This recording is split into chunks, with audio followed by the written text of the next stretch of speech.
I've lived 1,000 lives. I've piloted 1,000 souls. I've killed and fought and died just for another role. This is the Happy Jacks RPG podcast, a roundtable discussion that's a mix of friendship, humor, unbridled enthusiasm, and tabletop RPG topics sent in from around the world. Just for another role.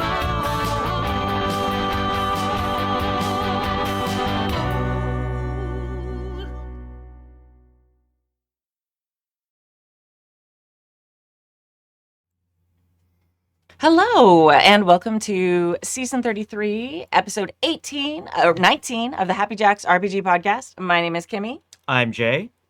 I'm Craig. And yeah, we have a special guest today. It's so exciting, a new person. Hello. In today's episode, our topic today is initiative and sequenced actions. Is it worth it or not?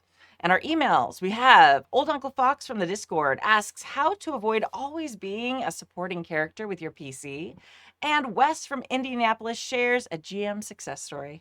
If you'd like to contribute a question or story to the show, you can email us at happyjacksrpg@gmail.com. That's happyjacksrpg@gmail.com. Or you can post in the new mailbag channel in the Discord, and that's at happyjacks.org/Discord. Announcements. The next game days on our Discord is May 18th. I think last time I looked, there were like 6 or 7 games posted. So far, so good. We still have many weeks left, so I'm sure more games will be posted. You can go, you can play, you can sign up, you can run stuff, you can play test stuff. It's totally free, lots of fun. Every game has safety tools and stuff like that. And the last game days was amazing, so I can't imagine that this game days won't be also amazing. And again, that's at happyjacks.org/Discord. Also, we will be at GameX at the Hilton LAX May 24th through the 27th. We will be doing our live show on Saturday night at 8 p.m. 8 p.m. this time, not 7:30, 8 p.m. And we'll also be running a bunch of games. I'll be running Starscape. Other people will be running stuff. It'll be great. Are you going to be there, Jay? I'm hoping to at least make it that Saturday. Yeah, So, that'll be great. fingers crossed. Yay. And again, it's at the beautiful LAX Hilton. That's right by the airport. But that's okay. The games are great. Anyway, our indie designer of the month for April is Nerdburger Games, also known as Craig, who happens to be with us. Welcome, Craig. Hi. So- Yes, I am the Nerdburger. You are. So before we talk about the specific game we're talking about this week, why don't you tell us a little bit about who you are, what makes you famous, why you named your company Nerdburger, all the important details. Oh boy. I'm Craig Campbell. I'm the owner of Nerdburger Games. And I've been, playing RPGs for over 30 years, GMing almost that, nearly as long as that. Started freelancing a bunch after about 10. And then as of about 8 years ago or so, started designing and publishing my own games. And Nerdburger, my games are lighter rule sets. They're not quite so heavy and intensive and quite, and because I do this as a side gig, it's like I wouldn't make very many games if I went really, really heavy because, big, robust games are very time intensive and take many, many years, Yes. especially if you're working more or less alone along with freelancers. So, yeah, just like all sorts of weird little niche kind of things that like games that I wish existed that I want to see happen. I think that's a lot of indie game designer types, small press people. It's like, is there a game that does this thing? Because I really wish there was. So there's not a game that quite does what I'm thinking, so I will make that happen. And that's kind of what Nerdburger Games is all about. Yeah, no, absolutely. And we met through the Indie Game Designer Network, the IGDN, which is fun. And so we're on that Discord together. And that's just like a great community of different game designers doing all different things. It's very cool environments. Recommend you check that out if you're a game designer. So yeah, like you mentioned, I think a lot of us are, and Jay does a bunch of like adventure writing and designing for stuff like that too. So I feel like there's lots of design energy in this podcast right now. Like designing the thing that doesn't exist. And I feel like that's something that really is the impetus for a lot of us doing writing. Yep. Sure. In some cases, designing things that already exist, but you want to improve on or just do a different take on. There's Yeah. that too. Yeah, absolutely. So, yeah, I think that's the thing that kicks a lot of us in the pants to go from like commenting on games and like, oh, I wish this had done this. I really like Mhm. this system, but I wish this did this. To Yeah. like, no, this doesn't exist. I want to make it a thing. I want to make this exist. Yeah, that's the thing that does that. Let me add that to the pile. Exactly. Yeah. Stuff that I've created. Yeah. Seriously. Yeah, I've had people say things like, when they hear about a game idea or something that either is published or that I'm playtesting or whatever, and they say, well, that doesn't that game already kind of exist? And I was like, well, no, not really, because this take on it doesn't, like my version of it, the one that's colored by my experience and Yeah. preferences and all that sort of thing, does not exist. Like there's I thoroughly and wholeheartedly believe that there's no such thing as too many games. That if you have an idea for something, you can try to put it together and put it out there, because believe it or not, there's an audience for absolutely everything. Which if you've spent any amount of time on the internet, is very true. Absolutely. And especially with things that are so subjective like games. Like there's a billion fantasy games out there because each has their own take, their own mechanics that do it a little differently, and there's room for all of them. Yeah, So like I think that's a really important point that a lot of people are like, well, that game like that's already been done. I'm like, okay. It's like, but like no one's ever like, well, there's enough oil paintings in the world. Right. Yeah. There's enough, there's enough like I guess people could, but there's enough like old cars that have been souped up. I like old cars, so that's like probably a bad example, but that's me. Things like that. It's like, especially artistic things. It's like nobody is ever like, well, there's enough movies in the world. Right? and that's why we have games like the Wendy's role-playing game or the Green Knight role-playing game based on the movie, or what is it, NASA just put out a role-playing adventure, and Lord knows, what is it, the Chuck Tingle role-playing game. There's room in the world for it all. There is, and there's somebody who's gonna play. It's like it's like that. It was rule. What is that internet rule? It's like the RPG rule. If you make it, somebody will play it. The porn rule. Right. Yeah. Yes. Actually, my PBTA game right now has a move that's named after that. So there's that. Wait, you mean? Yeah, Starscape. Yeah. Oh. Are we gonna have access to that? If someone plays the hot shot, yeah. Okay, all right. It's like the Riker character, so it's like, I forget what it is. Rule 34, okay. I think is what it is. So it's like so basically it's like the Kirk when he gets on a planet and is like, hey, beautiful woman, do you want to help me and my friends escape? It's like that's what it's like 5 people in the world have gotten it ever. So most people are like, okay, that's a weird name for that, but whatever. And then there's people who like get it and they're like, oh, and you're like, okay, all right. But we're not here to talk about my game. Nope. We're here to talk about Craig's game. So this week we're talking about Hypersleep Terminated, which is kickstarting right now. That's my understanding. So if you go to Kickstarter.com and you search for Hypersleep, one word, Terminated, you will be able to find it. The art for it is really amazing. And basically, like I have to read like the blurb because it's very well done. You awaken from hypersleep to the computer telling you that there's a problem. There sure is. You know your name, but you can't remember much else about yourself. You'll develop your character as you play through the first few scenes of the game. Hypersleep Terminated is a short play, GM-less, tabletop role-playing game where players portray characters in a space disaster movie. A lot of you are going to die. It's just a matter of when and how dramatic you can make it. After your character's gone, you become a producer on the movie and continue to influence the story right up to the end. Sounds really cool. So that's my favorite part. I absolutely love that. Like there's games, like there's a lot of games, like 10 Candles and stuff like that, where you're like, you're going to die. So it's like, okay. But the fact that you still have a way to buy into the story. That's fantastic. So like in your design for that, Craig, like how does the role of the player and how does their mechanics for the game shift after their PC dies and they become like a producer on the movie? Basically, the game is less about making rolls to determine successive individual actions, and it really leans into the idea that you're in this movie. You're making this movie. You're portraying an actor, portraying a character. Um, and so you go scene by scene, and there's a structure, like a 3-act structure that it takes you through, and there's some random rolling to kind of string scenes in order, and there's triggers that send you into the next act and so forth. And you play out each scene according to how it's described.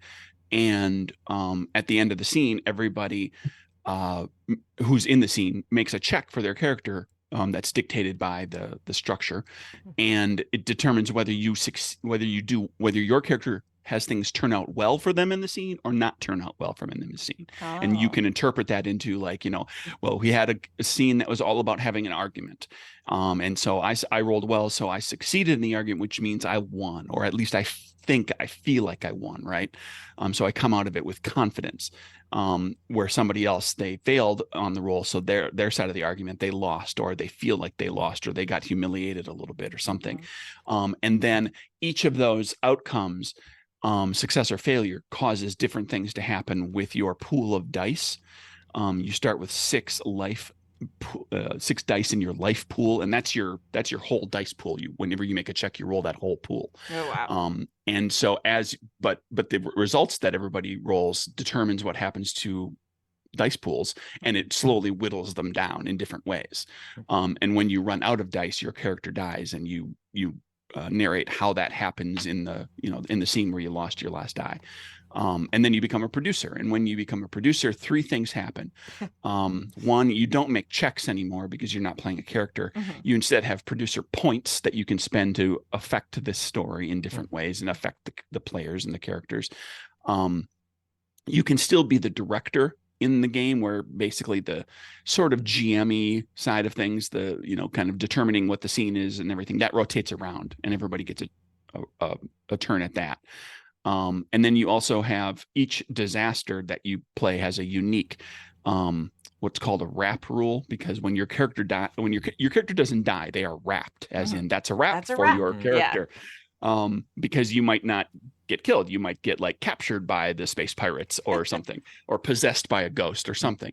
Right. And so every one of them has a different wrap rule, so there's something that you can do involving that is unique to the particular disaster that you're playing through. That's cool. I love that. That sounds really awesome. Yeah. Now, how do you I actually picked our topic for today about like initiative order, partially because we're talking about your GM-less game today. So I want to save a little bit of our talking about how you share like space and scenes and spotlight and stuff for that discussion.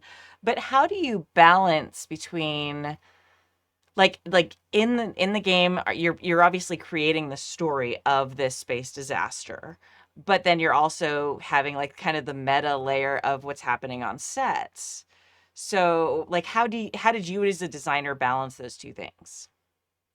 The thing that drove most of this started with a game called Die Laughing, which is a comedy, like a horror comedy. It's basically the same premise, except you're whittling down characters to the final survivor in a horror story. And that one's done comedically, like horror comedy. So you're supposed to make your character's death be really funny and weird and memorable. And so the interplay between playing as a character and kind of being outside of that, like there are times when you aren't in the scene, and the gameplay is short enough, the playtime of the game is short enough that you're never outside of the scene for terribly long. And there are ways, either by the character that you're playing, or sometimes producers can do things too that can insert or remove people from the scene. Like there are character types that have abilities that they're like, they like to hog the spotlight, right? So like you can force yourself into the scene, so you can be part of it if you really think, oh, this is an interesting scene, my character should be involved in this. Or a producer can be like, your character's just not testing well. There's just too much of you, so we're gonna limit your scene, so we're gonna take you out of this one. So you're never really out of the scene for terribly long. And depending on the group, the dynamic can be such that you might wheel and deal with like characters who are outside of the scene. have a side conversation of like we're just actors, we're sitting in our trailers, or we're on this on set but Been off on camera, any auditions lately? Like, talking about whatever, or thinking about like the since there's not really a script, even though it's the conceit is you're playing a movie, it's like a movie where you get latitude to improvise, Yeah. where you might actually like make up things like what, like we're gonna like let's make sure we stick together and like side with each other whenever if somebody, if you get that argument scene, for example, like I'll back you up on anything, like amazing. because that way we can become this cool duo Yeah. that people will love to see in the movie, and they'll want to see us in sequels and in other movies and blah blah blah. So you can take it kind of as far as you want with all of that. The role play isn't necessarily limited to playing the characters in the moment of the scene. Yeah. Oh man, I think if we did an AP of this, it's like so many of us are like in the industry, since we're in LA, it would be so meta on so many levels. Yeah, I guess right? my really important like industry question for you is like, so people know what the producer does in the game. Yeah. Okay. There are defined abilities. Okay, but that's good. I mean, it can't be like real life, like for everything. So where nobody knows what a producer does. Yeah. Yeah. One of the things that I integrated into this one too, it's just like a little sidebar, but if you want to play it this way, you can, is like in the old school, like disaster epics, there were a lot of big stars that would be in these, like big stars of the time that would be in these disaster movies. And there's a note in there too. You can play, like you can all decide, I'm playing so and so, like this actual actor or actress who's in this disaster story, and so then you can do do your impression of them, or use their catchphrases, or slyly wink to other movies that they've done, or what the tabloids tell you their relationships with other actors are. Oh, that's amazing. Like if you're playing Brad Pitt, like that if when you die, you have to make it like it's got to be like really big and important and everything, because Brad Pitt's a gigantic movie star.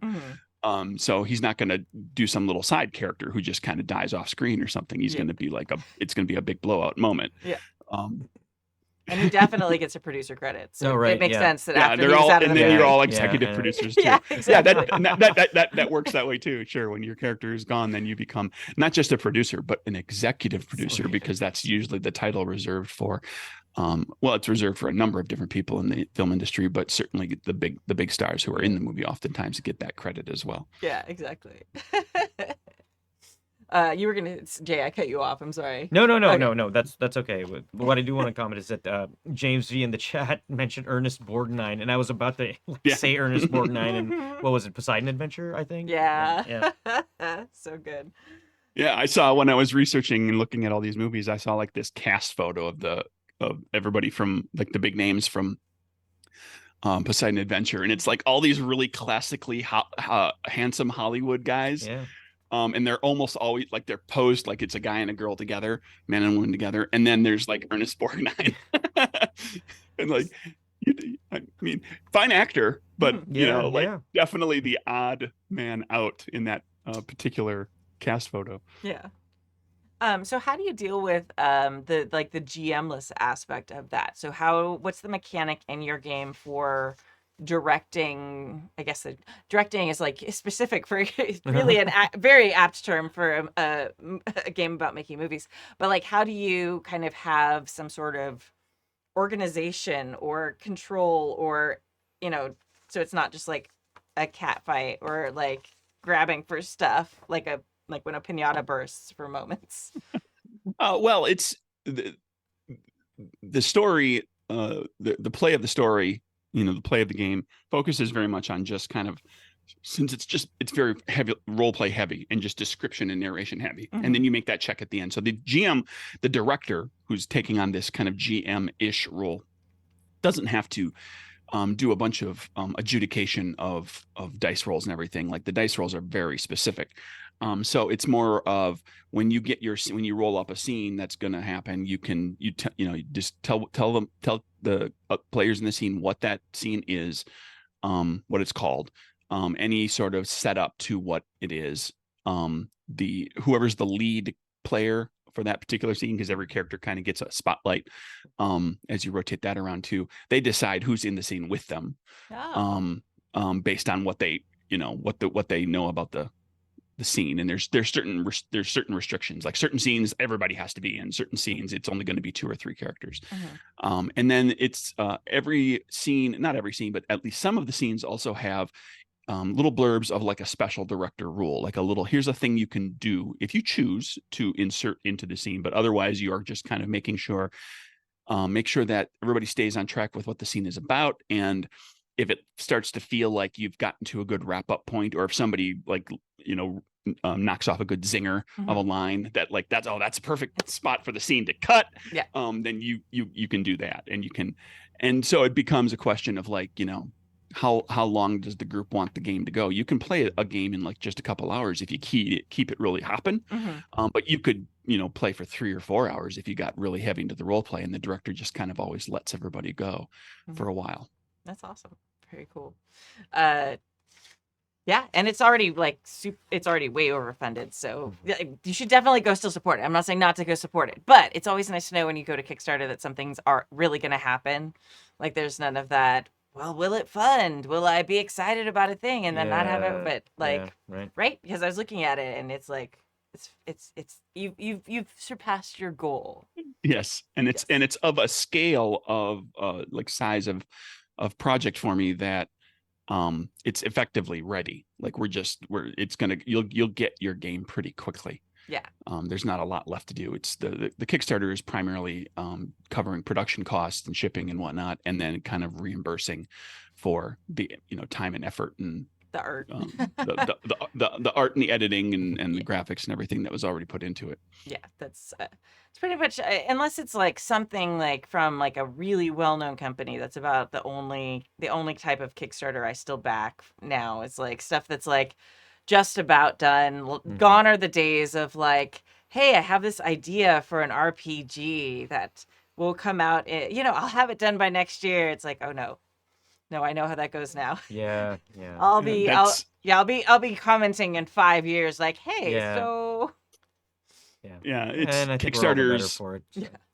Kickstarter has changed quite a bit. There are still people that are putting out like, this is my idea, and it's only just I've just done like had a little artwork or a little prep, and like you'll be along for the journey.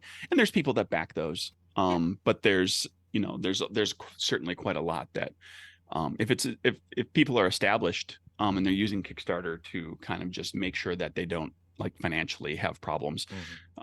It's really just taking the project to a level where you feel like, okay, it's complete, or it's nearly complete, or like in a place where like for this first project of this size, I didn't feel like it was a gamble to like, okay, I'll spend the money to get some of this stuff done now, and then I'll just kind of get that money back afterwards. Whereas if somebody's starting out and it's really early on and you don't have a lot of money, you can very much get your game, get your idea funded. Just have to be honest about it. Yeah, just be upfront about that. And there are still plenty of people that want to see the dream come true, as it were. And will be happy to go along for the ride. But gone are the days of Kickstarter being primarily that. Yes, yeah, I agree. Just how it's evolved. Yeah, and I think all of us super backers have been burned a couple times. I know I've mostly been burned with dice, and I should know better by now. Sure, yeah. Someone's like, "Oh, I did these amazing." Oh man, there were these ones that were like little flowers in there one time. They were like, and she was gonna like hand make them all and all these things. I'm still like sad about those. I look every once in a while. I look back just to see, and no, but those are so pretty. Okay. They were like real dried flowers like in them. They're very cool. Oh wow. I know. Oh well, it's all right. It was worth it, and hopefully like I helped pay her rent or something. All right, yeah. Try and think of it as handmade stuff like that's always a bit of a gamble. Like if they get a big demand, you're never gonna meet that. Yeah, exactly. It was one of those things where it's like going viral actually was a detriment, I think, to the project. Yeah, right. Yeah. Well, congratulations on your project funding. And I have a couple of your games too. I backed your Capers previously, and super fun. So, which we will probably talk about next week. So stay tuned. That's a little bit of a spoiler for those of you who are going to tune in next week. Awesome. Well, shall we move on to our topic? Is there Yeah, anything else you want to let's. talk about the game? No, that kind of covers it. You can check out the page. There's a bunch more information. There's some artwork. If you back it, I'm gonna kind of talk a little bit more about about the game. Kind of reveal some more stuff in there, just to kind of keep backers engaged. This is one of those projects that, like I said, it's more or less finished. So it's not stretch goal. It's not it's not filled with stretch goals. It's like the updates are going to be more about just kind of getting you excited and like ramping us up toward a pretty quick turnaround on getting the game to you. Yes. Always appreciated. All right. So, topic tonight was sent in by Gemma on the Discord. Initiative and sequence actions. Worth it or not? What does the panel think it adds to games, and what other options do they like and why? So this is like when you roll for, I guess the most obvious thing is combat in D&D. You roll initiative, you see who goes first, and then you like repeat that through. And it doesn't have to just be combat. Obviously, there's a lot of systems that have other initiative things. I feel like I've been doing a lot of talking. So Jay, do you want to like jump off on this one? Oh, I mean, really, it depends on the game, right, and the style of play. I play a lot of D&D, so I'm used to sequenced initiative, rolling initiative. The higher the die roll, the sooner you get to act. And I don't, like you said, I don't just use it in combat. Just anytime I need there to be a little bit more order to the chaos. If the system doesn't have anything baked in like that, like even if we're playing something like Fate, which doesn't necessarily, or like West End D6, which has some of that baked in, but not necessarily. Yeah. I'll still have players like, okay, you know what, everybody roll a D20 or roll 2D6. We'll go by whoever's who's got the highest number. I love that system. I love West End D6. Oh, and yeah, nobody yeah. ever brings it up. I'm always the only person to bring it up. It is. I love I it. love it. It is my go-to when I'm doing So systemless gaming. Yeah. West End D6. Yeah. An index card, 4 numbers, and you're off to the races. What I Yeah. mean? You're out of the gate. Still my Uh, favorite Star Wars too. Like oh, I sure, love yeah. their Star Wars system. All right, Yeah, sorry. yeah. No, Continue. totally. No, that's okay. And I mean, even if I'm not using any kind of numbered initiative, I mean, going around the table is a similar thing. Mhm. So I think we've all kind of done it. Um, I feel like we sometimes fall into it even when it's not part of the system. yeah, yeah. Like for PBTA games, it's not there's not an initiative order. So, but I feel like even with people who mostly play PBTA and don't play as many trad games, like it still ends up kind of being that. Like even if there's not a specific order, everyone does one thing and then we start again. Like Yeah, it can be yeah. different turns, but everyone has like I don't know, maybe our educational system, which I'm allowed to blame for things because I'm a teacher. Like we're just like used to like, okay, everybody gets your turn, and then we start again. I don't know. Yeah, which I think is a good thing, you know what I mean? It's good to be able to give and take with the other players on your table, but there are certainly, I mean, I have seen players even in rolled initiative in a predetermined or determined initiative, sequenced initiative. I've seen players who just will go on and keep on trying to squeeze what they can out of their turn. Yeah. And I can only imagine what that must be like outside of some kind of ordered, sequence, some kind of regimented sequence. Yeah. What do you think, Well, Craig? it provides, there's a fairness factor to it. There's an equitable factor to it. Everybody gets their opportunity. And more importantly, it can be at, we've all been at tables, I'm sure, where you've got players who are gregarious and outgoing, and they're engaged really loud, they're on board, they're just there, like they've always got something to say. And then there are players that are quieter, and Yeah. they may be there more for the social the social outlet of just hanging out with friends and engaging in something, and they enjoyed being told stuff that in the story as much as they enjoy, or more than they enjoy just doing it themselves. But having an initiative order in combat, certainly, because like every character has their contribution, and everybody's kind of expecting everybody to have their contribution, because you build strategies around everybody being able to do things and certain characters having certain abilities and so forth. But even outside of combat, it's a handy way if you find yourself kind of like, oh, we're losing track of, and half the people are going and talking and half the people aren't and everything. So we're going to just throw some dice down. We're going to get everybody in an order. and make sure that we don't.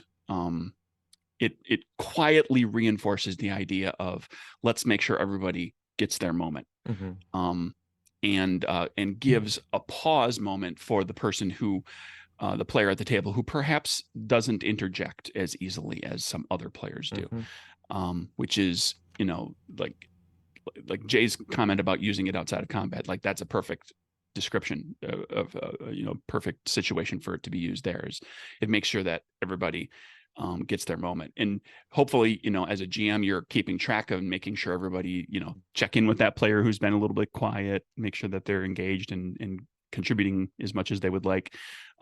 But initiative, even outside of combat, helps to facilitate that. Yeah, no, absolutely. I totally agree. Honestly, it's funny because I don't think I would have agreed like 6 months ago. But it's one of those things that, as it like playing, I've like for a while been like kind of in the PBTA realm. Those are like my most preferred games. Then I did like One Ring for like last year when I GM'd that for forever. And like that kind of like brought me back to realizing and kind of observing, like when I ran PBTA, like it still kind of happened like organically, like what I was saying. I don't necessarily know if it needs like there's a lot of different mechanics for it. I'm not personally a huge fan of like the role initiative, like D&D type thing. I think there are more interesting and more organic ways out there. I really like the Cortex system. Like Cortex, basically, once you go, you choose who goes next. You like hand off the. So I really like something like that. I'm like trying to, like in my own design right now, play around with that. Like try and add some sort of natural, organic feeling, like order to PBTA combat. Like, sure, yeah. But it's just kind of an interesting. That's what kind of why it caught my eye too. So how have you been dealing with that, Craig, in some of your designs? I've used what you just described, where a person goes and then they decide who goes next. I see that referred to often as popcorn initiative. Yeah. And it's called different things in different systems, but just generically people sometimes refer to it that way. That's I'd stolen use from that. classrooms, by the way, because that's what we call popcorn reading. If you're like having to read out loud and then you pick the next victim, I mean the next person who reads out loud. Excellent. all right. I had no idea. That's didn't I think realize that's that. why that lexicon is very prevalent in specifically Americans, at least. And I've used that sort of initiative in several games that I've done. And it started like the first time that it came up kind of big was in Good Strong Hands, which is all about fantastical people, fantastical creatures fighting to save their world. And it's a game where the GM doesn't have a turn, so to speak. Everything is all the mechanics are player facing. They're the only ones who roll dice. And the GM has the opportunity to insert events or adversary actions before or after a given person's turn. So like if Kimmy, if your turn came up, I would be like, okay, and then the ogre does this before you go. And that gives you something to react to. In addition to whatever the situation is. So it gives you like, what do I do? Do I deal with the ogre who suddenly did this thing, or do I deal with the aftermath of what just happened? Or I save it until after. And you can do that with, you can do this sort of initiative system with games where the GM has turns as well, more traditional, like I've got characters, adversaries that I need to roll for. But that makes it really interesting, I think, because it puts the players in the position of like, well, do I give this next turn to another player so we keep doing our cool thing and we maybe have all the players do all their stuff and then the GM gets to do all their stuff for all their adversaries, which could be really bad in certain situations, especially if the GM now has the last turn in the round, and oftentimes in Popcorn Initiative, then they decide who goes first in the next round, and they can choose themselves. So they could elect, if they wanted to have all of the adversaries go again. Before anybody gets a turn again, before the players do. So like it becomes almost like this little meta game of like, do I want to tempt the GM to do this thing? And then the other thing I really love about that sort of initiative is it allows for setup and kind of setup and punchline. Like I set up, I do a thing that sets up Jay for something I know their character can do really cool, or a role playing thing where I like maybe Jay's character and my character have an adversarial kind of a friendly rivalry. And so I'm going to do something cool and hopefully succeed at it. And then I'm going to say something real quippy to kind of poke at Jay. And then Jay is going to go immediately because I'm going to now give it to Jay for his turn. Yeah. And it's going to go like, now you get to do your cool thing and try to be quippy. Whereas if you had a set initiative, like other things can happen. And by the time we get to Jay might have forgotten what I had done. There might be intervening circumstances that must be dealt with right now. Yeah. So we can't play that narrative moment as easily because like, oh my God, somebody's on fire and I have to go put them out. Yeah. So I love that initiative system as a great way to kind of shake things up because there's so many different ways to kind of apply metagame aspects to it. That create a very dynamic, and it can be different every round. Yeah. It's interesting. You mentioned, when you do sequence initiative, the idea that you try to set something up, but it's possible for something else to happen in between. And obviously, like the structure is the biggest contribution of sequence initiative to any game, right? That's sort of what its biggest addition is. Sometimes, yeah, you just need that structure, and sometimes it does allow players to strategize ahead of time. If they know, like, if they start seeing like whose turn comes up, they can rely on that.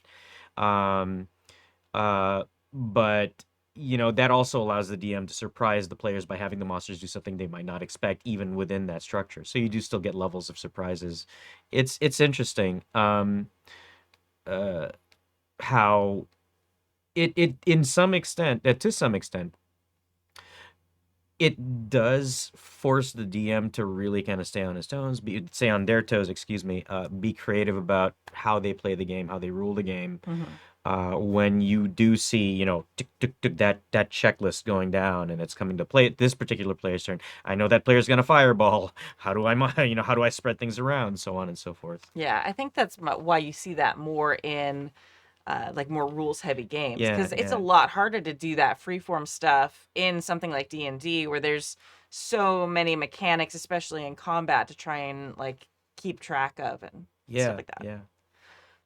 I think Popcorn Initiative is tougher to implement successfully in like short mini campaigns or one shots where the characters are going to be higher level, especially if the players aren't that familiar with the game and they need to kind of learn their characters in the process, because a sequence initiative gives them the whole round to be looking at their abilities and figuring out what they want, what their options are. Whereas like in Popcorn, they can be suddenly put on the spot. Like, okay, now I have to react to this and I've got 20 different abilities I can choose from. What do I do? And you get a little analysis paralysis sets in. And so as a GM, if you're implementing a different initiative than what the game typically kind of defines, is just kind of keep in mind, I think, that sort of thing, because it's Popcorn Initiative is more improv and on the spot than sequenced initiative, which allows for much more planning. One of my favorites, it's kind of initiative, kind of sequence. It's in Wild Talents, or the One Roll engine. It's one of my favorite things. Based on your sense, you get to declare what you intend to do. And the more sense, like, that's like instinct, like what's happening, like you're able to sense what's happening and observe things.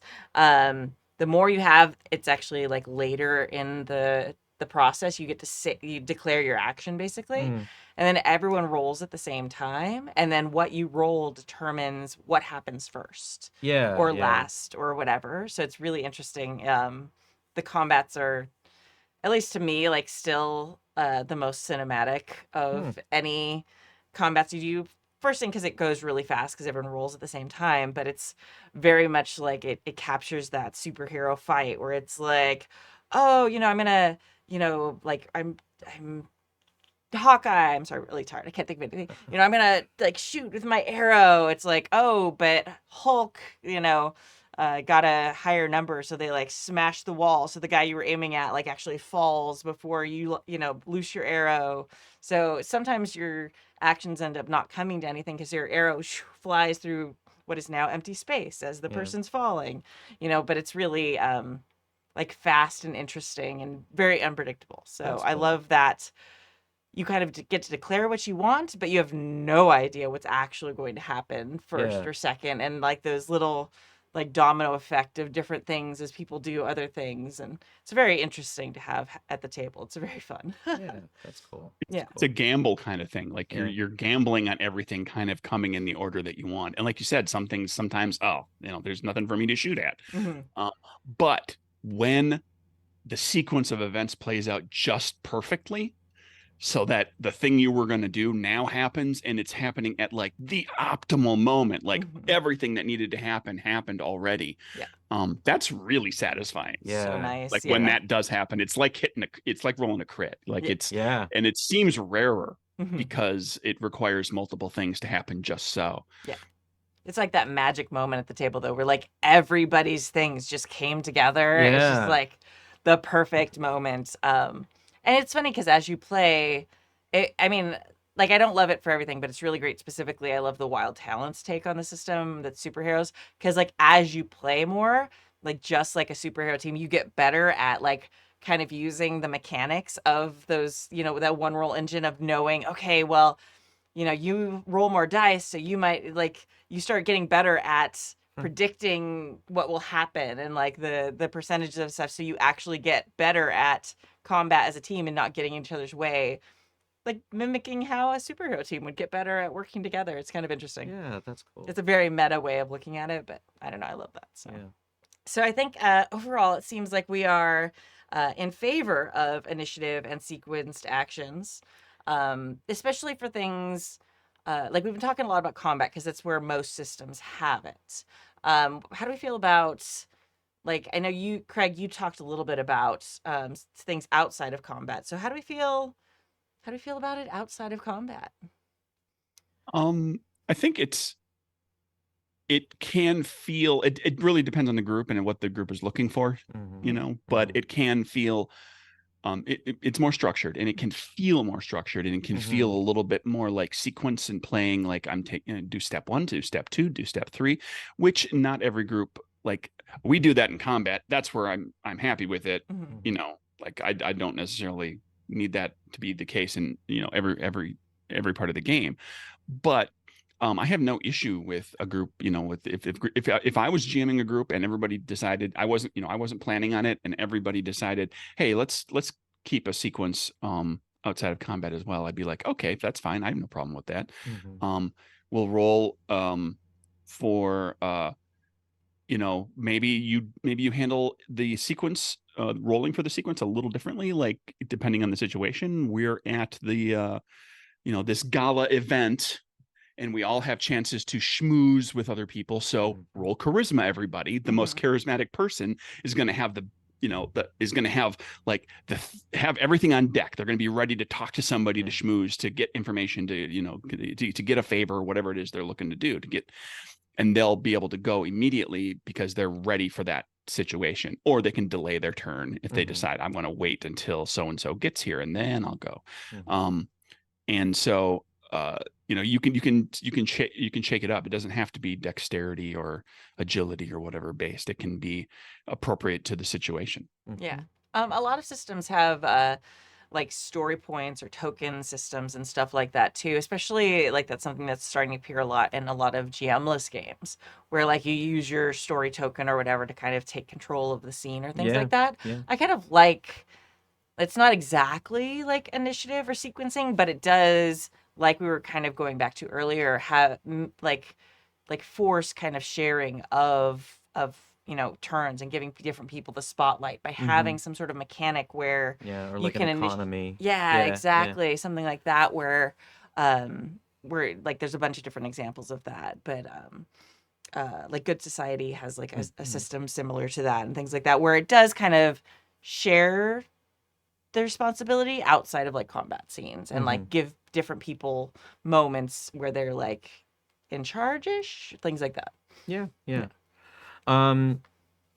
Critical Role / Darrington Press is doing something interesting for their Daggerheart role-playing game, their playtest. And it's pseudo popcorn initiative because when combat starts, really the players get to begin and they decide, you kind of just organically decide who goes first, who does what first. But what's interesting is, as soon as a player fails a roll or gets what's called a fear point, the DM gets to go. Or the GM gets to go. I can't remember what their term is for it. But and what limits the GM from just doing everything all at once is he has a number of points per creature, I think, and he has to spend like an action token to activate one creature, or so many action tokens to do this or do that. Interesting. And then once he's activated his tokens for that particular round, the players get to start over again. And the players themselves also have tokens, I think, that they have to spend. So it's not like, it's not like I'll go, fail a roll, the DM goes, and then it comes back to me, and I'm kind of just hogging the spotlight, right? I have to I have to spend something in the economy to be able to take my action.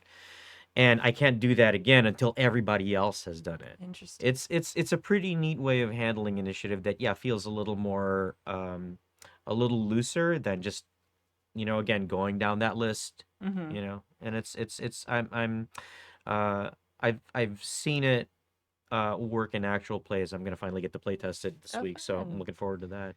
I would love to know, not because the game that I'm designing right now has tokens or token economy, but how do they deal with if you run out of token to like what happens if you don't have any action tokens or whatever? Like, are you out of moves for that combat or? No, I think it replenishes. Oh, okay. In a fashion, like as soon as everybody gets it, boom, so something every replenishes round it again, you have or a certain number. Oh, yeah, okay. yeah, That's exactly, interesting. Okay. exactly. But that gets rid of the initiative roll.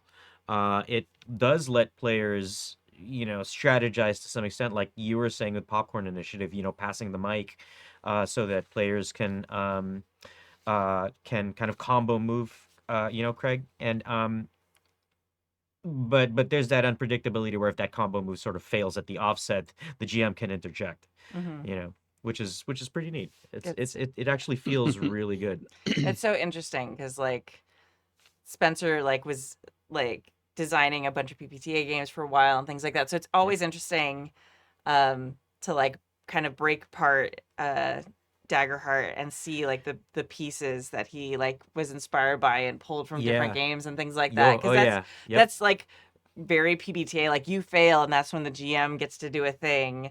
But it's just kind of an interesting tweak on that with the points and stuff. Interesting. Yeah.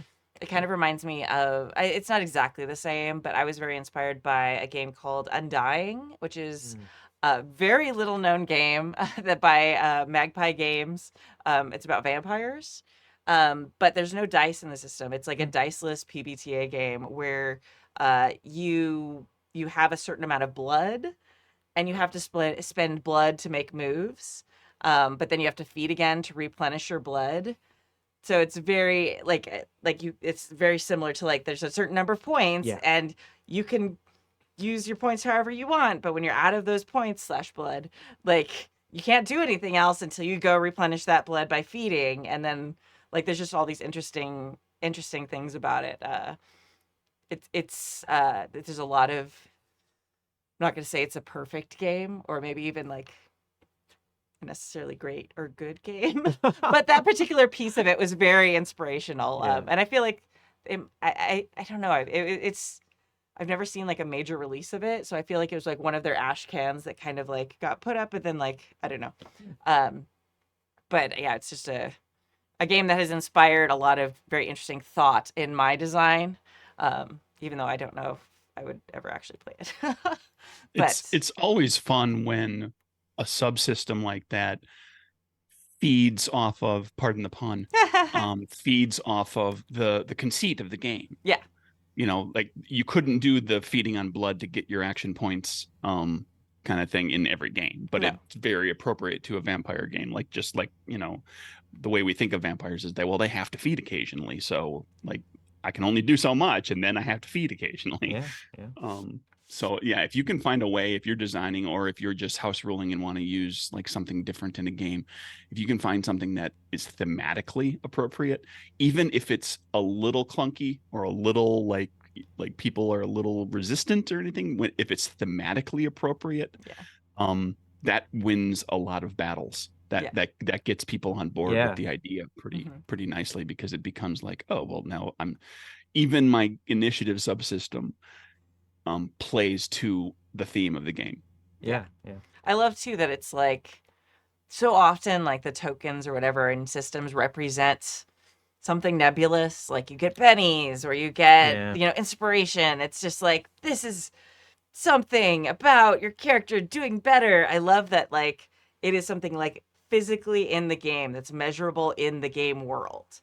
Like, it's like having gas for your car. Like, you Yeah. have Yeah. this much blood, and that's how much stuff you can do. You know, it's like gas, like, you fill your car with gas. This is how far you can go. That's it. That's until you fill your your car with gas again. So it was something unique to have it be something so tangible in the game world too. That's Yeah. it's something that is hard to design and isn't available in a lot of settings and stuff like that. Yeah. Yeah. Yeah. It's interesting you mentioned that that is directly part of the lore and sort of the physique of the game world, right? Have either of you played Feng Shui? Mm-mm. I've only played the first edition of the game, so I don't know if they've changed it in the second edition of the game. But the conceit for taking turns there during combat, because it's it's supposed to be the Hong Kong action movie role playing game, Mhm.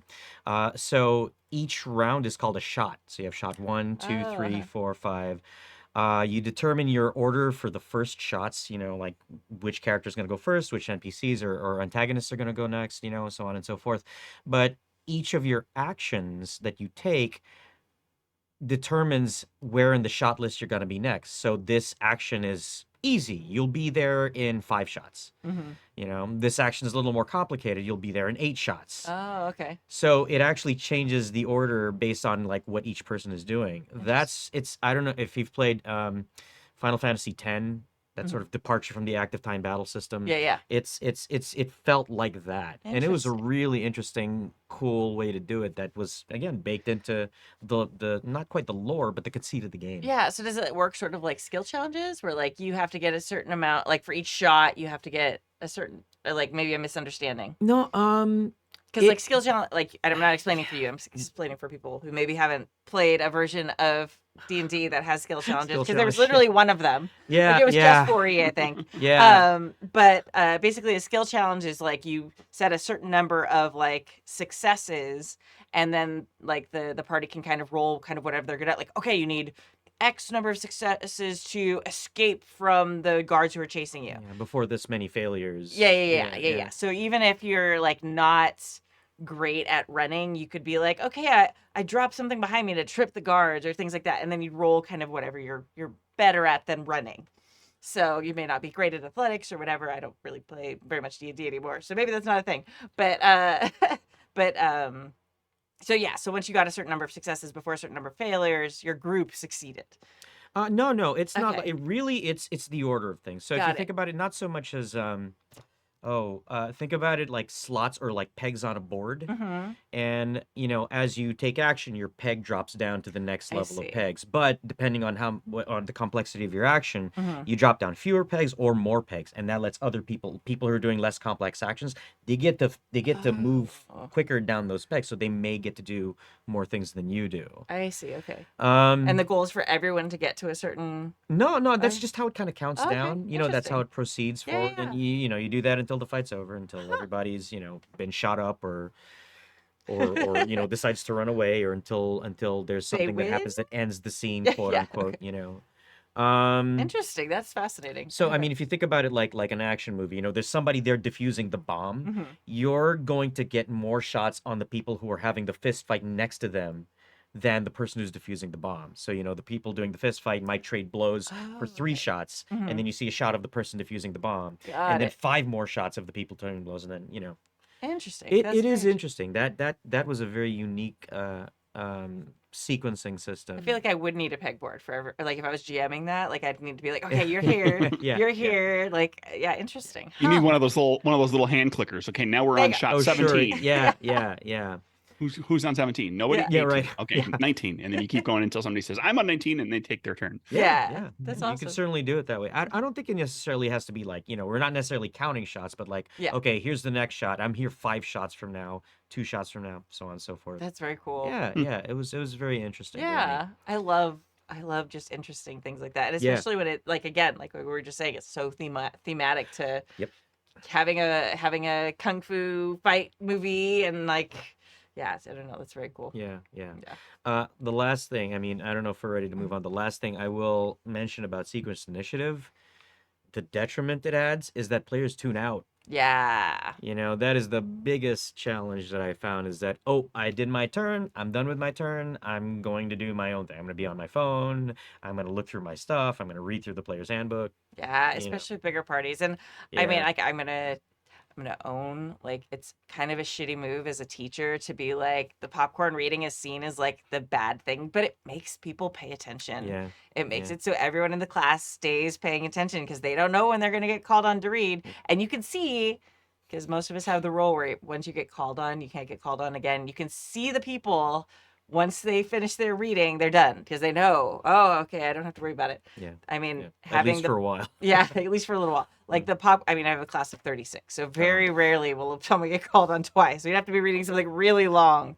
But like the popcorn initiative has that kind of same, like, okay, everyone stays tuned in because they never know exactly. So Mhm. there's drawbacks to it because, like Craig was saying, sometimes it's stressful, especially if they don't know the system. Yeah. Like that decision paralysis. But they're not on their phone. Yeah, yeah, and they're listening in and absorbing more stuff about the game. Hopefully. Yeah, hopefully. Hopefully, right? It's a little manipulative, but I It can. think I'm okay with It can. The game system can alleviate some of that too if the system, if the game is all about, well, you've got on your turn, you've got this big thing you do, and that's how it works. That's the game. But if the game has like, oh, it's got like minor actions and reactions and different things that you can do to interject yourself into other points in the initiative order, then that can alleviate a lot of that. Yeah. It's a design challenge that I've put before myself. Sometime in the future, I want to try to have a game that's going to be like, it's going to be very much initiative order, but there's going to be really cool stuff you can do off your initiative. Yeah. So it encourages people to be able to, kind of stay on point and pay attention to everything that's happening because they're waiting for that circumstance that's going to come up. That's going to be like, oh, now this is the perfect moment for me to use this real cool ability. Yeah. Yeah. That edition that you mentioned, that used skill challenges. Fourth. I love 4th edition. Me too. That was kind of baked into it. The caveat is then you get everybody like just waiting for reactions, and one player's turn goes off. 5 players do their reactions, and it's this bookkeeping epic, I suppose, ordeal. Yeah. Nightmare. I think nightmare. Yeah, sure. it's- Yeah. Yeah. It also like legit got stuck in some like 8-hour-long combats. Like Yeah. like legit Yeah. like 8 hours. We're like, why? Like why? Yeah, because of everybody is things taking that. like a little mini initiative in one person's turn. Yeah. And then it happens again the next turn. So long. Yeah. Anyway, So love yes, 4th edition to death, but there's but it did have- definitely. I have notes. Yeah. All right. We're an hour in, and email number 1, mailbag number 1. Craig or Jay, would you like to read this? I can take this one. I'll take Okay. this one. Okay. I'll take the long one if you want, or Craig can. Yeah, take it. we'll popcorn it. Yeah. Okay. Dear lords of the Happy Jackdom, I've been out of gaming seats for a while, watching on the sidelines. I have a long history of an absurd amount of gaming. Those games were long and had some top-tier RPing. I have always felt I was not much more than a supporting character in them, though. How does one get past those feelings of being a Riker to a group of Picards? Thanks, Old Uncle Fox. Well put, Old Uncle Fox. Yeah. I love that. Mm-hmm. Craig, do you want to start us off on this one? I think it's, first of all, I want to say I think it's interesting that Riker comes up here in reference to Kimmy already talking about the Riker move. Yeah. Um, Yeah. But when I saw this topic, when I saw this question coming up, the first thing that jumped to mind was kind of a twofold response: is everybody's the main character of their story. So there it becomes a question of, aside from talking to the GM and saying, hey, I'm feeling kind of neglected and I don't feel like I'm not getting a spotlight moment and everything. And the GM can help kind of make that happen. But if you're in a position where you're like in the middle of a game and you don't want to,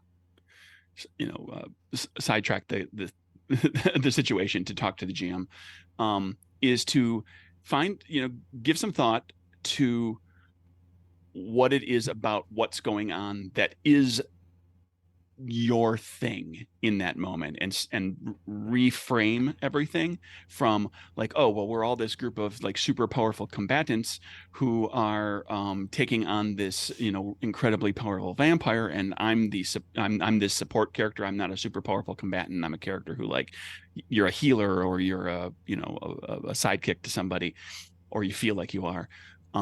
Is reframe it into like what you're doing is very, very important too.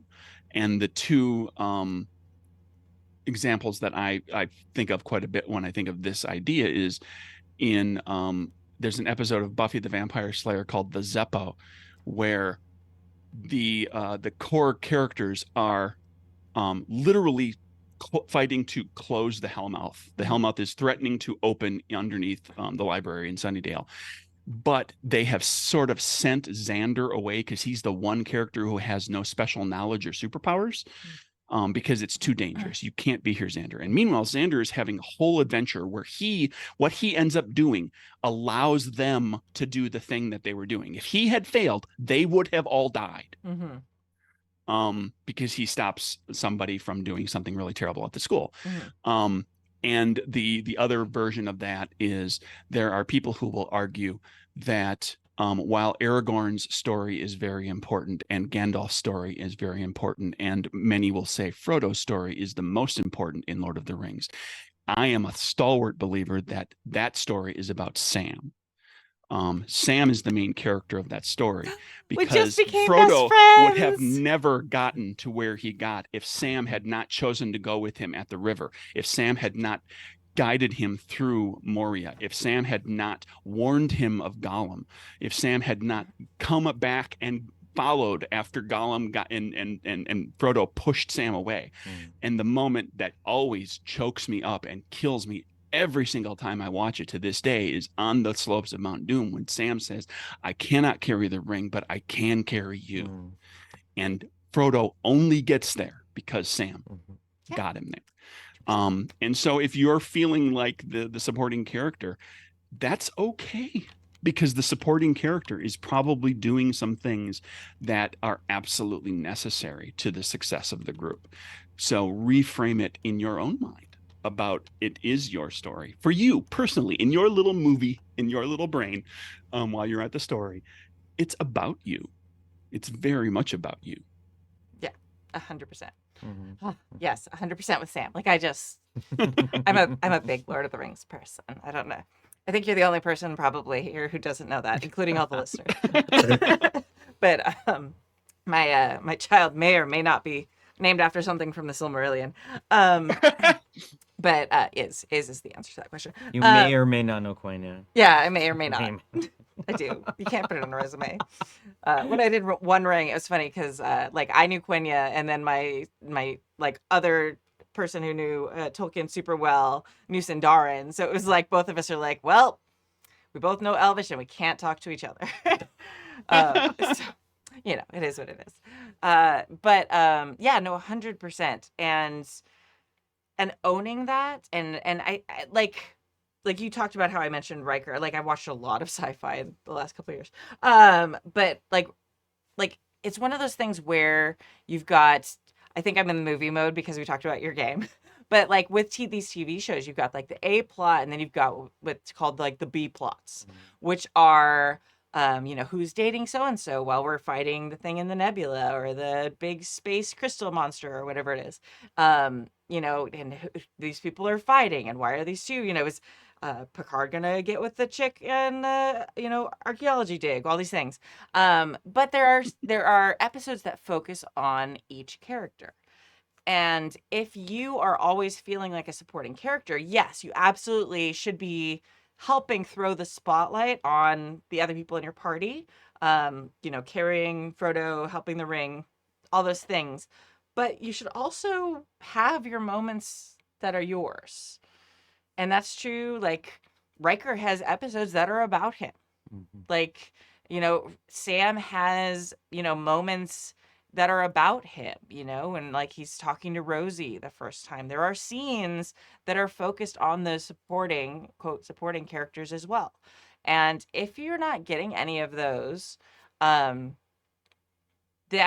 seems like a little bit of a misstep by the GM. Mhm. Because even if you aren't like the hot shot character or the captain, you should be having moments that feel important to your development, and like you are the focus of the spotlight. Yeah, absolutely. So yeah, there is obviously the advice is to communicate here, right? Certainly communicate with your GM, and say, I just really want to be a little more active a part of the story, or, a little more integral a part of the story. I don't know how you want to put it necessarily. But it also is possible to talk to your fellow players and say, hey, I want to get more out of our characters' relationships. Mhm. You know, I know I'm the bard, so I'm constantly giving you bardic inspiration. I kind of want to build on that, and I want to figure out how our characters interact with that. You know what I mean? And I mean, some characters, going from the D&D thing here, because I think it's sort of the what's it called, the vocabulary that a lot of people know. There are going to be a lot of characters that are support characters, that are built as specifically support characters who give aid to their friends. And yeah, certainly own that. And uh on the other hand too, like you said, it is the GM's, it's sort of, I mean, it's everybody's job to make sure that everybody's having fun, Mhm. and that players should be spotlighting one another too. The GM certainly should be giving spotlights to all the players. And that's something that sometimes has to be communicated and has to be learned specifically by the other players too. Like, main character syndrome is a very, very real thing in a lot of tables. Yeah, yeah. And it takes like a little bit of experience, a little bit of a learning curve to realize that, oh, wait a minute, it's just as fun for my character to kind of lift somebody else's character up. Yeah. And it's okay to like take that spotlight. Mhm. And you can do that like in a little bit of a more meta way, being like, hey, I'd really love a scene with my character confronting your character about what happened during that last fight. And then like doing it that way, like literally just saying out loud what you want with the other person. If that's not your, if that's not your bag, baby. I always like the like actually voicing, like, not always. This isn't always good or healthy. But if you're feeling like a supporting character, your character probably feels like a supporting character too. Mhm. So you can always do the thing where you like role play going up to, if I'm Riker and you're Picard. Picard, I really feel like you are this way I don't have to do the accent. I really feel like you're not appreciating my contributions as number one. Mhm. And then Yeah. like go do that in game. I'm not gonna make you do the accent either. But Great, because I can't. yeah, I did the Can't. same. Got Irish and The Russian only and person who Brazilian could do it is Ireland. Patrick And then Stewart. like vague, weird, strange, like middle, like somewhere Europe, like generic Europe, but isn't actually good enough for any particular place.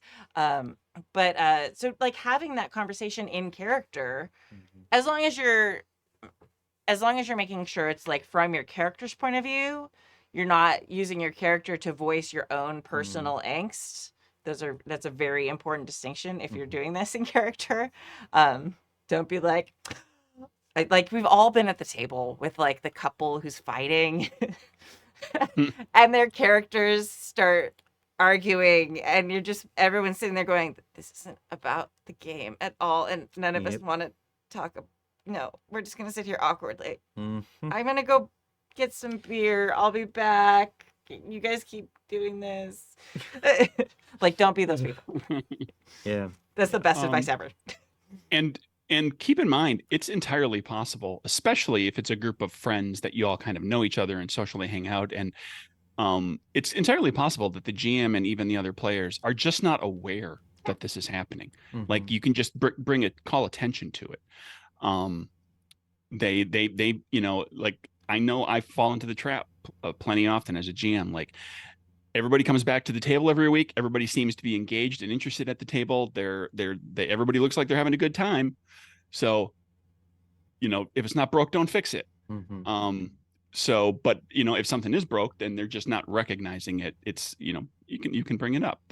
That's perfectly reasonable. Yeah, a lot of us feel awkward, going back to like the popcorn reading, like putting someone on the spot and like calling on them. So a lot of us as GMs want to avoid that, and so it's like, okay, we kind of wait for them to step up. So you reflect on your own behavior too, and think about like, am I taking opportunities that are given to me? If there are moments where my character could contribute, and I'm not stepping in those moments, then maybe the GM thinks they're giving you what you want. Maybe they're like, oh, they love like being a little bit more quiet at the table. Yeah. They're having a good time. Like always assume like good intent, especially like almost all of us game with friends. And even if it's like acquaintances, most of the time they're still like friend acquaintances. You keep coming back. So, but yeah, a lot of times if you're feeling overlooked, it's not malicious in any way. It's like the GM is always trying to give the players what they want. So that might just be what they think that you want. So make it clear, whether it's through taking the spotlight at the table by asking for it, or calling attention to your character, or like off screen, like just being like, hey, this is a thing from my backstory that I think would fit in really well with this story we're doing right now. Could we maybe like spotlight it a little bit? Like GMs are always most GMs are open to like weaving in things like that. It only makes the world more rich, and it takes away some of their prep, which is always nice. And maybe you were part of the group, you joined the group at some point and you were happy just being quieter and in the background, and you have changed. You have become more comfortable with the group, or you yourself have changed on a personal level. You've become more outgoing and wanting to kind of have that spotlight a little more. And the players might just be like, in their head, we all know people that we've known for a long time. And like, in my head, this person is like this, even though it's 10 years later. And that person is a very, very different person now than what they are in my head, because of what, the impression they made when I met them. Yeah. So and for you as the player, if you're feeling that way, like it's okay to have changed. Like, growth and progress as a person is good. Yeah. So like, keep that in mind too. They may very well think, well, like, oh, well, so and so is the quiet one in the group. Well, and you're like, I'm not anymore. I was. Yeah. I mean, but yeah, that's not me now. No, yeah, I feel like that's so true of me, especially if I'm like playing a new system. I'm also like, I play with a lot of loud people. So I'm like one of the quiet players in our very large group of player pool. Whoa. Yeah, exactly. Like the joke is that I always end up playing, like, no matter how weird my character is, like I always end up like the straight man, because there's always multiple people at the table who go weirder than me every time. Like no matter how weird I try and go. Like I played a very unintelligent like mech wearing, like it was like a 67 Barracuda like mech in a post-apocalyptic Fallout game that raised chickens that I named omelets, and I forget what the other one, and something, because I didn't realize that was terrible, because my character was very not smart. She was very buff and huge and swole and not super intelligent. And that was so not the weirdest character at the table. Like I thought for sure that time, like I had it. Like I'm gonna be the unique, strange one. Nope. Samantha shows up and is like, hold my like diamond encrusted skull cup. I'm like, crap. Okay. So anyway, yeah, no, absolutely. So, yeah, make your feelings known, and take those chances. Like when you start trying to think about, like if you were like a lot of times, like thinking of a game as a writer is not a good idea because when you're doing collaborative storytelling, nobody likes the person who's like, let's play my novel. And you're like, Mhm. I don't want to play your novel. And they're like, but I wrote it. You should play it. And you're like, okay, fine. Nobody wants to be that person. Mhm. But if you think of ways of your backstory or things like that about your character that you think tie in with what's happening, like take the initiative, like jump on it. And I bet like you should have the adult conversation always. But as you become a little bit more outgoing about taking the spotlight, that will become the new norm at the table. Mhm. And like Craig was saying, people will adjust their perspective on what you want from a game session. So yeah, okay. Mailbag number 2. All right. I guess I will read this one. Dear Happy Jacks, Wes from Indianapolis here, longtime listener, first time writer. Yay! We appreciate you. As a preface, thank you for your advice show. I enjoy the thoughtful opinions of your charming panelists. Thank you. Thank you so much. Thank you. And your discussions always provide me with interesting ideas to chew on. For my first letter, I'd like to share a GM success story. Woo! That was us. That wasn't, he didn't write woohoo. Which led to an aha moment and concluded with a question. I'm currently running a Fantasy Flight Star Wars campaign that passed the 1-year mark in February of 2024 and has entered its final series of story arcs. As I'm pretty sure many game masters have experienced, it can be exhausting both running a long-term campaign and developing plots that give equal spotlight and time to every character. It's doubly tiring when one character doesn't quite fit in with what you had in mind when you were planning the campaign. Said character in my game is a melee-based bodyguard type whose entire shtick is hitting the bad guys with his fist, a sword, or some other heavy object. That is a fine approach when you're playing Dungeons and Dragons style game, but it can be very challenging in a narrative-based system in a campaign focused on space fantasy espionage. Yes, that seems accurate. The second issue I was running into was that my plots have become formulaic. In a typical story arc, the players received an assignment from their rebel handler, used roles and NPC contacts to find the necessary source of information, used said information to find their target, and, in the climax, the PCs kidnapped, stole, or destroyed said target. Blech. But sometimes I come up with my best ideas when I'm irritated or bored. Yes. For a recent story arc, I decided that the only way the PCs could get to a source of information was having them fight through a 3-round blood sport style martial arts competition. Winning the competition would grant them the attention of an information broker. My Punch and Stab player finally had a spotlight opportunity. The first 2 fighters were player characters faced were easy to defeat with in opposed dice rolls. However, the final fighter was a named canonical character, Black Kirsten, insert Star Wars weird name. The Star Wars franchise's evil Chewbacca. I'm sure somebody else knows the name of that. I don't know the KR. There's not any vowels. There's like a couple vowels. Kirsten. Kirsanton? Okay. Santon. Yeah, that sounds right. Okay. It definitely has to have that. Yeah. I typically avoid using familiar characters from official canon in my games by tucking the PCs away in a corner of the galaxy that can be their sandbox to play in. That way, I don't have to worry about the decisions they make messing with the franchise's official timeline. But in this case, I wanted an opponent that would make every player sitting at the table say, "Oh, poop." Now I'm like, how would you say that in Wiki? Yeah. We ask the big questions on this podcast. Okay. My player's gladiatorial bout with Black Kirsten involved quite a few dice rolls. In game, both characters were statistically evenly matched. Resolving your typical FFG Star Wars encounter takes usually no more than 3 rounds of rolling. This took over 10 rounds for each round, and for each round, I had to come up with a unique description that matched the narrative dice each time. That's hard.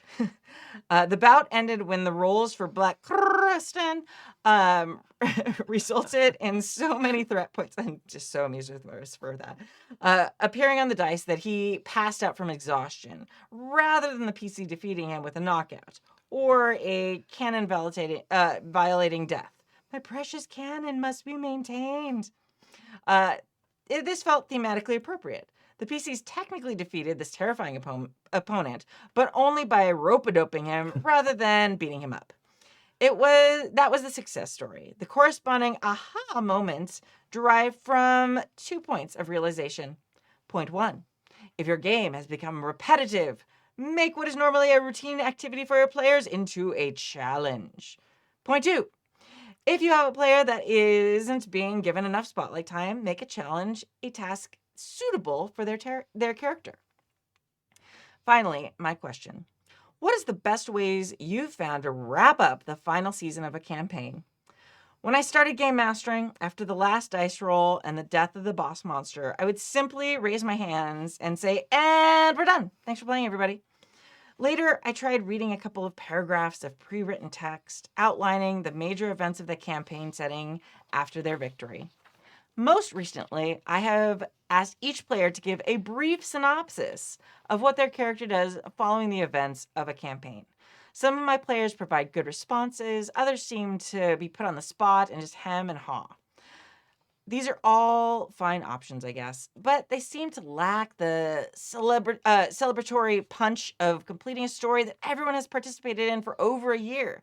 Any suggestions would be appreciated. Again, thank you for doing what you do, and I wish you all the best. Wes from Indianapolis.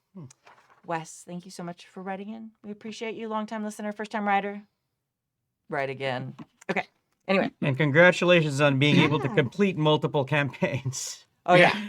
Especially FFG Star Wars. That's a lot of like talent trees. That's a lot of talent trees. Good job. Good on you. A lot of material you can like plumb through. Oh yeah, and I mean like I prefer like the weird dice on FFG L5R. There are problems with that setting and stuff, but when I played the beta for that, I really loved the narrative dice, that the way it did the system.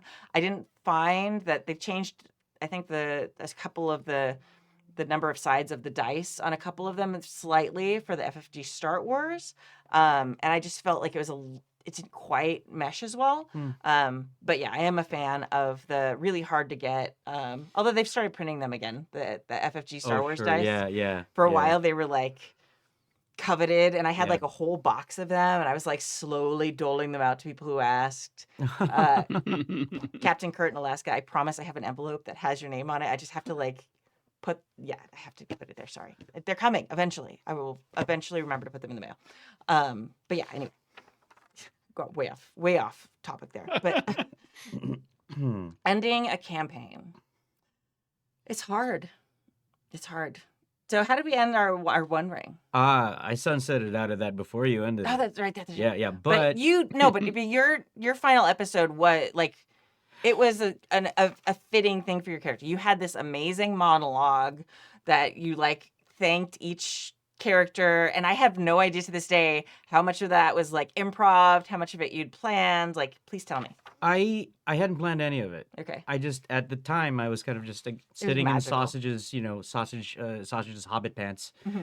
And I was just thinking about what each character had done for me at the time. And that's kind of just what came out. Yeah, it was beautiful. It was so beautiful. Oh, well, thank you. We all cried. We were crying.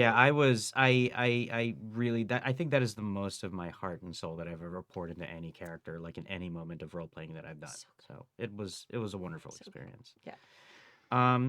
But actually, I think that's kind of a good way to do it. So, Wes, you mentioned giving folks a chance to narrate what happens after the campaign, right? I've had DMs who, fast forward 10 years, 20 years, 30 years, so the characters see the impacts of what they've done. I think including your players in that, so the players get to, say their goodbyes to each character, kind of doing a retrospective, like, this is how you've helped me grow.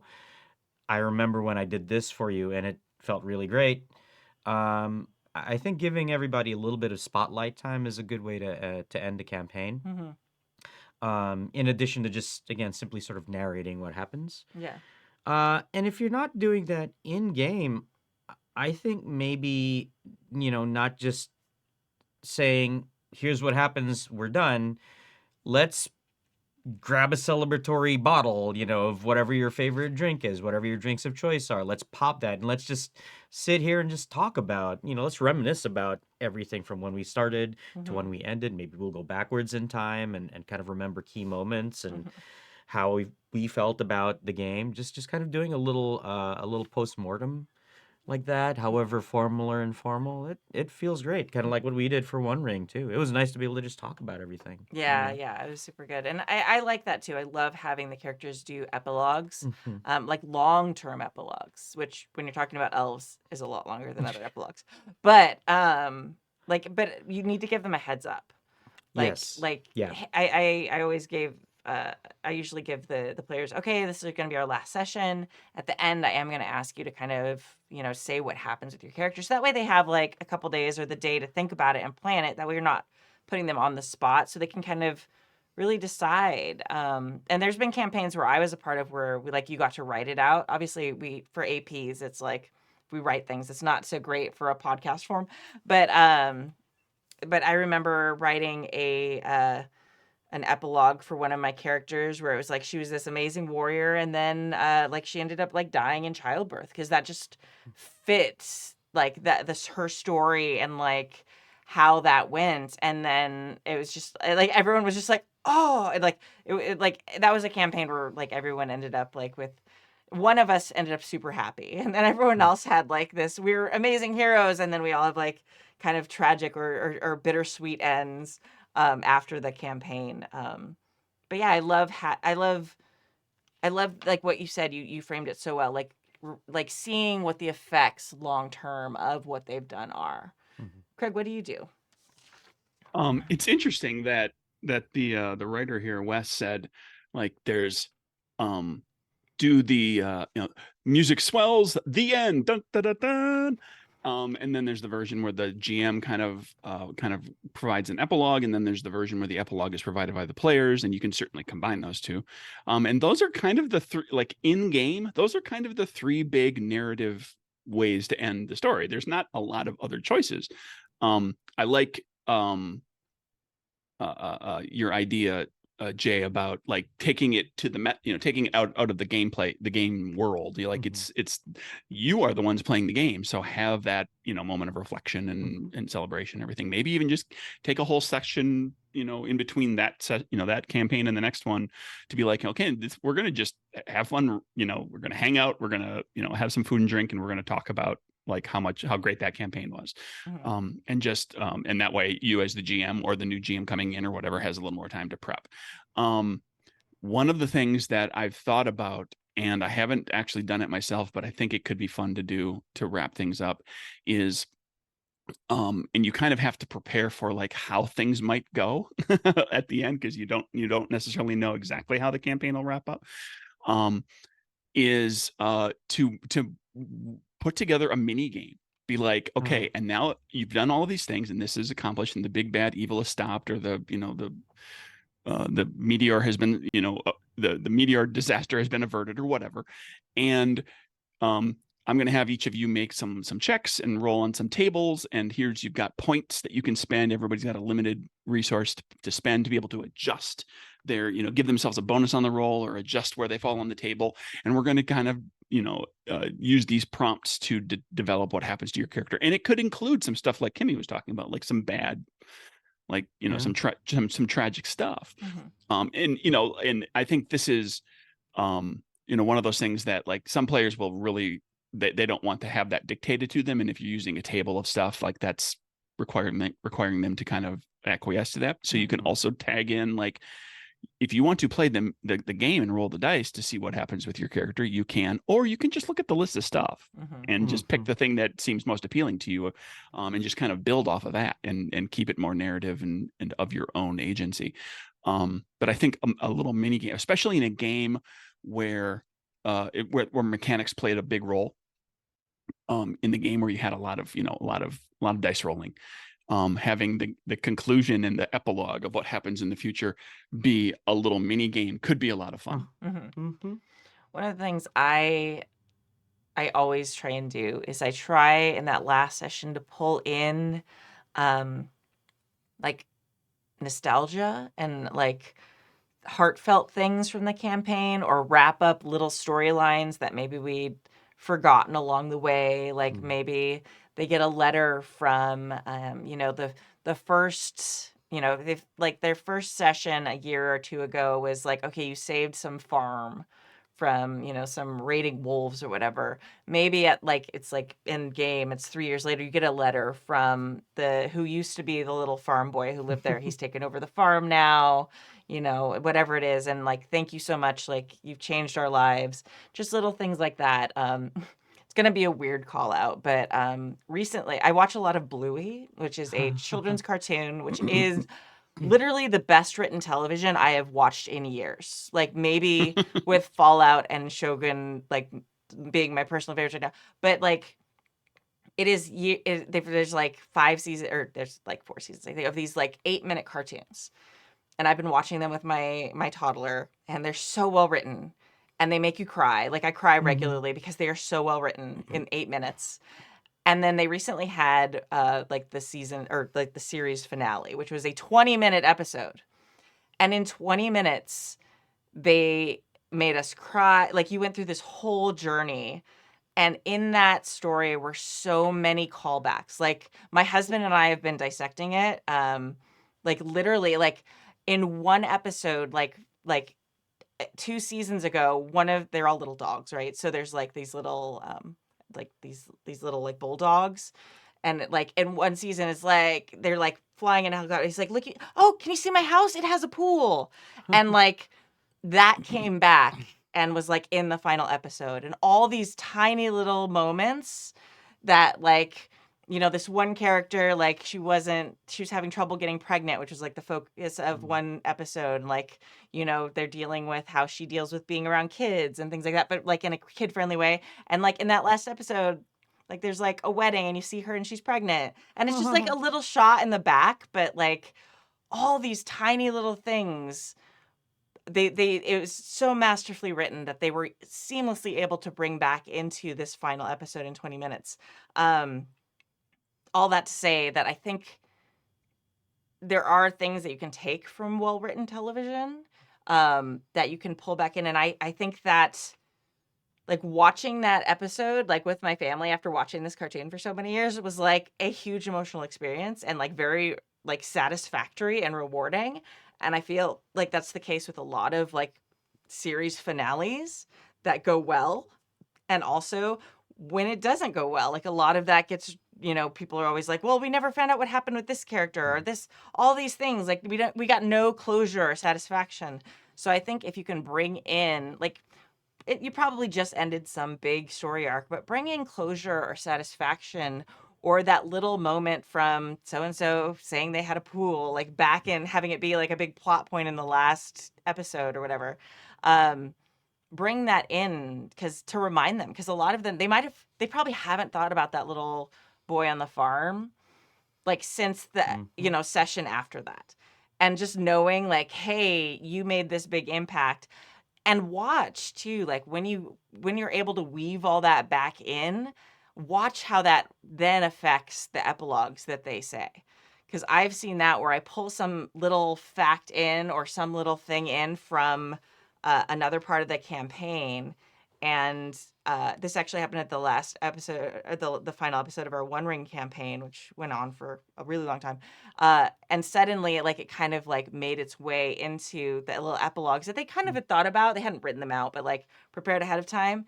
And just these little nostalgic bits that like I'd pulled in ended up kind of like weaving in there. And I don't know. I think that's really important for the end of a campaign, for yourself to like, as a GM, to be like, look at all the things that we did together. And it's great to do it like an in-game. Like it's also great to do it, like you were saying. I love the post-mortem, hang out with beers, like, oh man, remember when we did this? Yeah. But it's also important to like weave in the magnitude of what they've done over your full campaign. And I think those tiny little stories and weaving that back in does well. And I'm sorry, I'm just so emotionally traumatized by Bluey ending that I just had to like rant about it for way too long. I apologize. But it's great. If you ever just need a feel good TV show, like 8-minute episodes, I watch it sometimes just to feel good about myself. Okay. Anyway, so good. Building on that too, Mhm. if you've run a long enough campaign, there are probably loose ends. There are Yeah. things that the characters didn't really deal with, like some adversary that was like the big bad for a little while, and then you were using them as a shield to like so that they had to they went through them to discover the big bad, and they got put in prison or they got banished or they escaped or whatever, and then they fell off the radar. And you can bring the don't have them come back and like destroy the world or anything, because like don't negate what the characters have done, but have them have them pop back in. Like they're a great way to say, there's more story here, there's more to happen. You've accomplished this story, well, maybe now we epilogue, tell me about your character's children, Mm-hmm. a generation from now. Or if your Mhm. character doesn't have any children, like someone that they have an influence on, like create an NPC for me that grows, that isn't that is kind of comes from your character in some way, that your character influences in the future. I love And that. then you narrate the wrap up of like, and then Sir Deadly Guy from back in episode 16 Mm-hmm. uh comes back, and now the children have to deal with them, and that's just like you just set that up as like almost like in what happens next. Is there a sequel? Like you're not taking away from what the characters did, because they've still accomplished the thing, and you didn't negate all of that and everything. But there are there have been these long-term consequences of like this person came back. I always think about like we're talking about movies and TV, like I think about Kill Bill, where there's the bride has the fight with I can't remember what the character's name was, but it's in her home during breakfast. Yeah. And then the daughter comes home in the middle of it, and the bride is like doesn't want to like do anything in front of the daughter, so they're all being very cordial to each other. Well, and Quentin Tarantino and has even remarked, like, if there was ever a third Kill Bill movie, that's what it would be about. It's like what does that daughter do to come back after the bride, or after the bride's eventual daughter? Yeah. Doesn't the bride So like the she whole says story with the something to her? bride happens, but then there's like this loose end that's kind of like could become a whole thing. Yeah. Doesn't the bride even have a line where she says that? Like the girl walks in like right after she kills the mom, and the bride's like, "I'll be waiting for you," or something like that. Yeah, Something like like that. I don't know. It's been a long time since. it's Yeah, alluded. right. It's on my list of things to rewatch, because I've recently rewatched Jackie Brown, and I want to kind of go back through some of Tarantino's movies that I haven't seen in a while. But yeah, I think there is a Something like moment that. where Yeah. it alludes to the idea, like, oh, that's gonna bite me in the ass. Yeah, exactly. But I have bigger fish to fry right now, because I got to get Bill. Yeah. No, I love that. I love that idea because it's so true. Like the world keeps spinning. Like like this world and that you've created, like even in your head, like it keeps spinning. Like I don't know. It's just kind of interesting. Yeah. Anything thematically, Yes. like the end of Back to the Future is great. Like Marty does all the stuff that happens in Back to the Future, and then Doc comes back and says something's got to be done about your kids. Like all the stuff that you did, that's happened. You're here. Your brother and sister are here. Everything happened. Your parents are fine. But like now we're going to go to the future. Like you could have, if there's any thematic thing that happened in your game, like, that can kind of ripple into the epilogue too, to remind everybody that like the world continues to the world continues on. As you said, the world continues to spin. Yeah. One thing that I think might be cool that just occurred to me now is going beyond the narrative aspects of the game and just celebrating the game, right? So for every D&D game that I run, I have an initiative tracker sheet, and I have every single monster and every single hit point that they've, that every character has like vanquished from these monsters. So a cool if you have something like that where you jot things down, you can retain those and say, you succeed in saving the continent. The blight is forever struck from the history of the world, and your characters live in relative peace. The end, ladies and gentlemen of my table, or players at my table. This is our 100th session. You have vanquished 2,000 monsters over the span of so many days caused this many hit points. I know DMs who've gone as granularly as like tracking how many crits a player has like accomplished. Like, Wow. you can bring those in, like little things like that. That's you know, so cool. even if it's just like a tick mark by their name every session.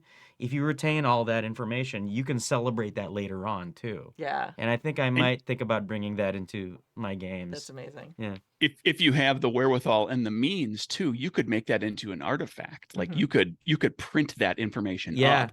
Yeah.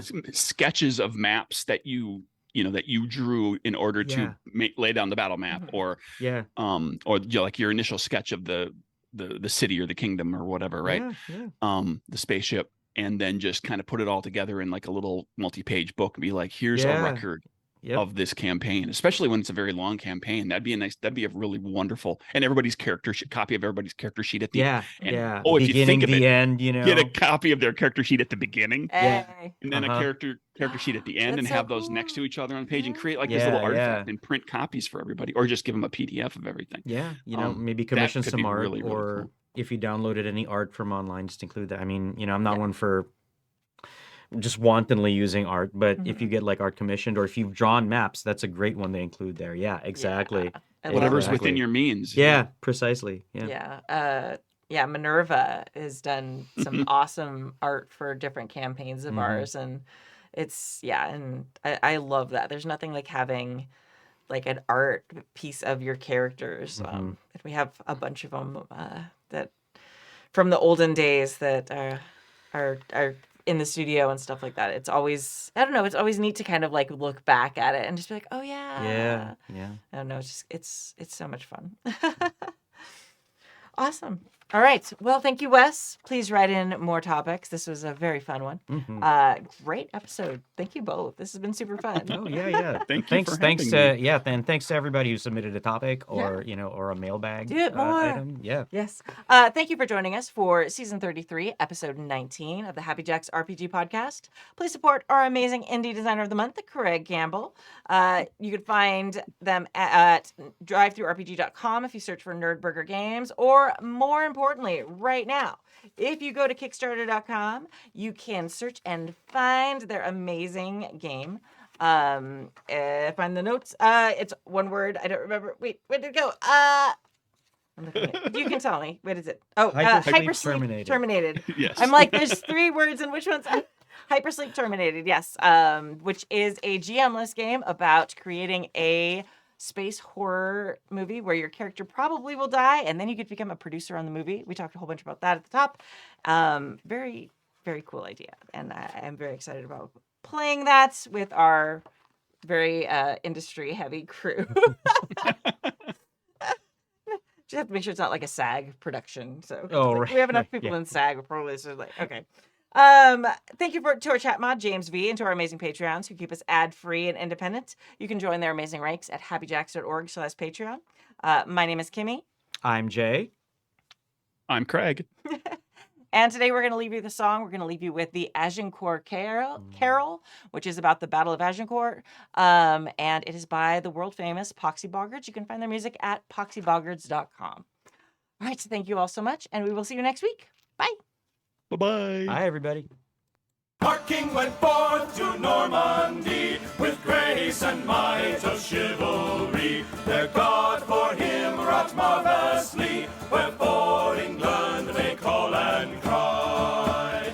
He set a siege, sooth for to say, to Harcourt town with royal array. The town he won and made a fray, that France shall rule until doomsday. Deo gratias, Deo gratias, Anglia, Re de pro victoria. Then went our king with all his host, through France fight all the French did boast. He spared neither least nor most, till he came to Agincourt coast. Then, forsooth, that comely knight in Agincourt field did manly fight. Through grace of God most mighty, he won both field and victory.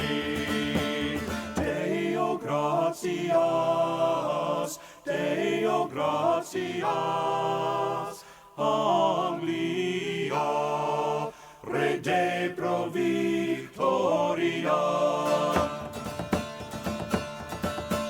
Then dukes and earls, lord and baron, were taken, slain, and that well soon. And some were led into London with joy and mirth and great renown.